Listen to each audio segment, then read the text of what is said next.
panel for today is search versus social media, what drives traffic.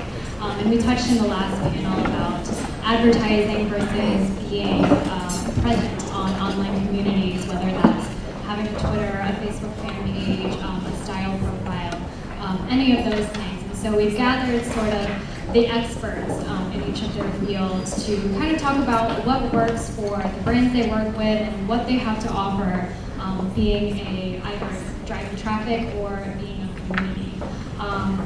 To my immediate left is Francesca Helena of Twitter. Next is Dina Fierro of Attention, Vanessa Hong of The O Pursuit, and Albert Chen of Google. And I will let you guys introduce yourselves and let us know how you got to be doing what you're doing. Hi, I'm Francesca. I work at Twitter Inc.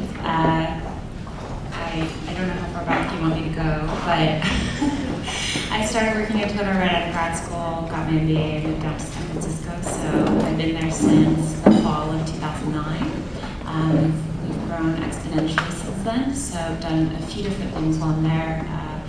Most notably, just working on the monetization team to launch promoted tweets and trends. And then as of last Thursday, we just launched our own Fashion Week microsite at fashionweek.twitter.com. So I've been working on that very diligently this week.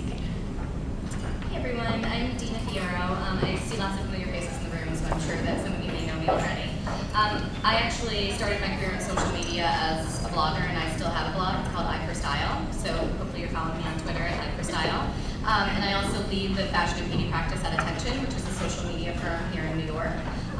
We've worked with many of you for many of our brands in the past. Some of our clients include David Yurman, Hudson Jeans, Rulala, Nine West, Rachel Roy, Vivian Tam, Diane von Furstenberg, etc.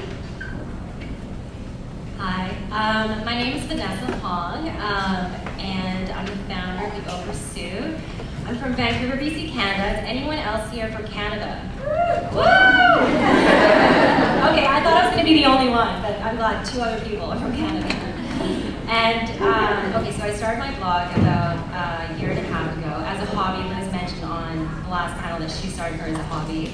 I was actually working in corporate biotech, doing sales and customer service. So there is life beyond the degree that you get in university.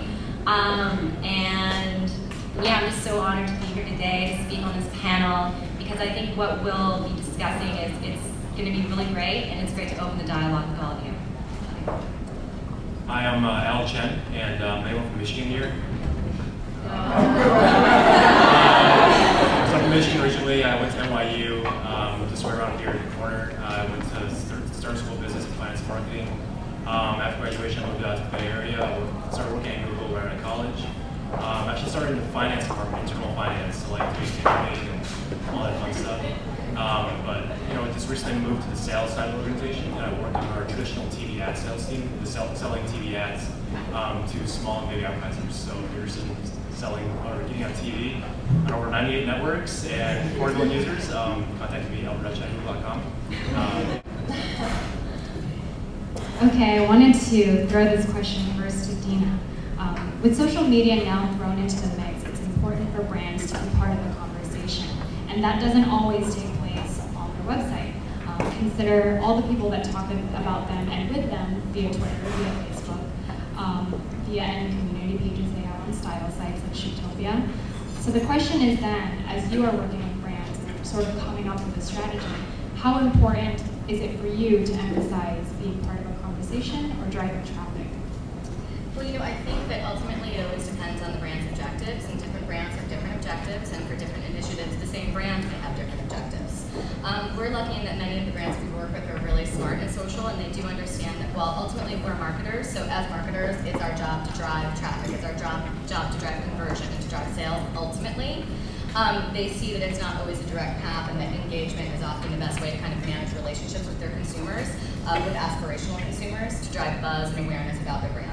So most of them do see a lot of value in that. There's always a learning curve, especially for larger, more established brands, where there has to be kind of education and process. And that's actually something that I personally do a lot of, and some of the other executives at Attention do a lot of. And Vanessa, I'm a fan of your blog, and I know Thank you. I've seen you I've seen you, tweeting about. It's interesting because brands their goal was sort of SEO. Right. Then now it's social media, and now it's interesting watching you as a blogger start off in social media and then dive into SEO. Right. So it's interesting to see your perspective on what is important, the traffic you drive or having people talk about you. I think what you touched on was really spot on in that, traffic is important. I mean, it's important to your visibility, but you have to have an objective. If you have, whether you have 3,000 people coming to your site a month or 3 million, if you don't know what to do with that number, they're useless to you. And that's just matter of fact of the situation. And so yeah, I started off in, social media because I had a blog, I was on Chictopia. But I've actually been doing SEOing the whole time as well. I mean, my grasp of SEO at first was poor. I didn't even know what the acronym stood for, And then when I found out what it was, I was like, what is search engine optimization? Like, what is that all about? But there are so many tools online, and I think to separate the two, to separate SEOing from social media, it's a mistake because really, if you're looking at the progression of the internet right now, it's the convergence of search media and social media. And if you think, you're trying to separate the two, you're not doing it right. You need to think of both, using them together. Francesca, I would like to know, coming from Twitter, you obviously have a lot of brands on there, and now you've built this, New York Fashion Week sort of destination on Twitter for people to talk about. And what do you think? Why do you think it's important for brands to participate in something like a Twitter? Meaning have a handle and participate. Okay. And not just have just a website and just leave it at that. Yeah, I would say, there's a lot of conversation happening on Twitter about brands, whether they decide to participate or not. And it's a very powerful experience for brands to go on. I remember when we were working with some of our first advertisers, big, large, top 20 brands of the world, and just having them do a really simple search for a few terms, either the name of the brand or some detail about the company, and really getting almost like a temperature check of what's happening out there, what people are talking about, what people are saying about products and pages and things like that. So it's a very, very important thing to do, just primarily even just from kind of taking that temperature check of what people are talking about and jumping into those conversations, whether it's a one-on-one back and forth conversation or joining a trending topic hashtag kind of conversation. Albert, this question is for you.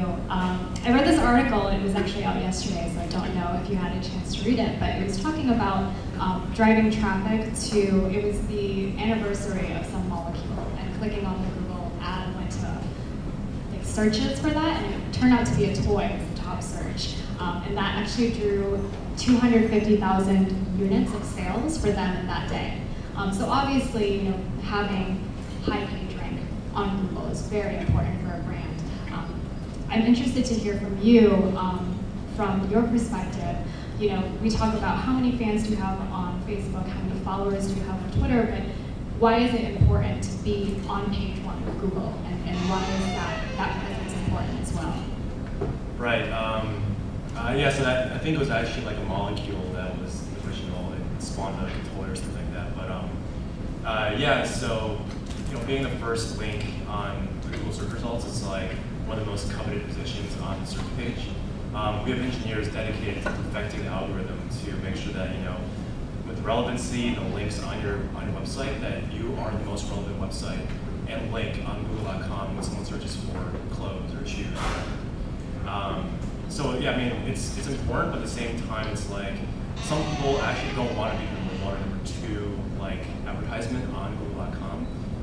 I guess some people try to think like maybe they don't want to seem like they're just like trying to outbid everyone. They want to be kind of like this underdog player who's coming out of nowhere that might like slowly come up the top.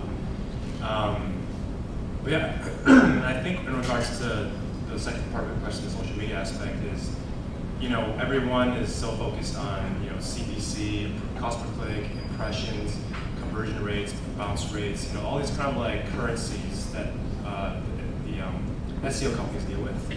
But there's so many other currencies out there that we don't really work with, such as likes and fans. And I think these are all things that, the young people that work in social media have to really start convincing the big agencies that advertisers, hey, you have to start using these other currencies of measurement, or else social media might not take that front seat when it comes to like finance deciding whether or not to spend their budget on this like social media aspect.